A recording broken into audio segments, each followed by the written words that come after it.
we have expectations for ourselves. Right. Like a lot of other people don't expect a lot from us. Like we're obviously going to be picked last to come in Missouri Valley, which isn't hopefully not true, but I think we just have that chip on our shoulder, and we have our certain expectations and our certain standards that we have been unsuccessful in the past couple of years, but this year this really does feel different.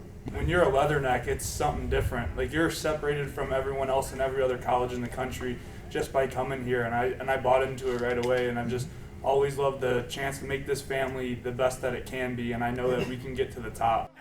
7 months now into the massive overhaul of Leatherneck football, a pervasive air of positivity reigns, as evidenced by the one consistently referenced theme of today's Media Day gathering, that everything is going better behind the scenes with Western Illinois football than either the recent past or traditional regime change tropes would lead you to believe, even those seemingly innocuous non-football factors. It started right in the winter. It started in December when I got here. This was a motivated group. There's a core group of players and student athletes that took us through the spring and good momentum into the summer, and then I felt like we had a great summer, and then we brought these newcomers here, and they've done a great job of getting them ready to go. And so it's all just been one moving, rolling, snowballing momentum piece that I think is coming together. I mean, I think from the way the locker room looks, to the way how sharp our practices are, to the way that we flex, all the little things that I think can help us win football games we're doing right now.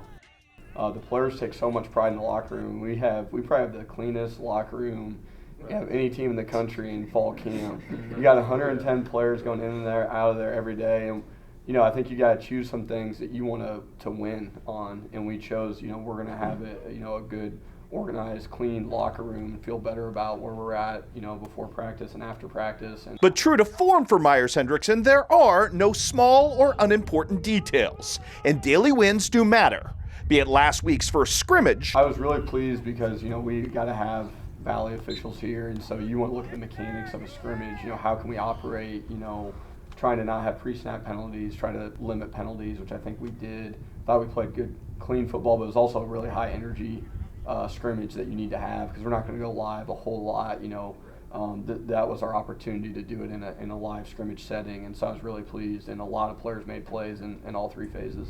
Or the ahead-of-schedule recruiting win that seems to have come Myers' way by way of America's hometown.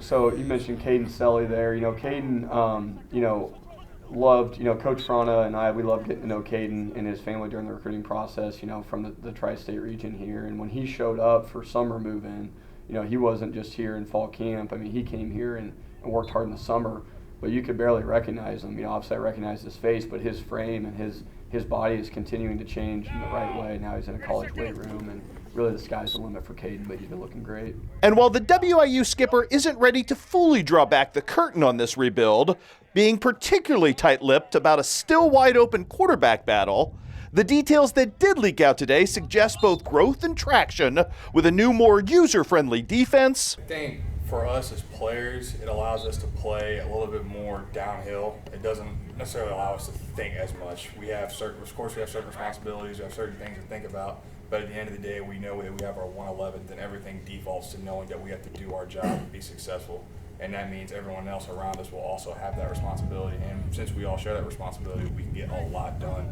That just helps us even more. So, it kind of vary on each other. We lock up in the back end, helps them out. They get back there, helps us out. So, I think it kind of piggybacks off each other. Our philosophy, we want to be able to stop the run on defense, make an offense one-dimensional, because I think that we've got some of the best defensive backs, out there. And an offense that is fast priding itself on dimensionality. Aggression. I know we're going to have a very aggressive play style, taking deep shots when we need to, but then also establishing a really good run game and establishing that line of scrimmage early in the game. I'm really excited about the players we have and the playmakers we have at receiver, and our offensive line will get it done up front, so I'm very excited. Yeah, I feel like we're going to be a very aggressive offense, which is going to be nice to see. We have a lot of weapons for wide receivers, which makes the offensive line feel really comfortable knowing that if we can hold them down and give the quarterback time, they're going to be able to take shots. And so it puts a lot of confidence in everybody, I believe. So it's going to be a good offense.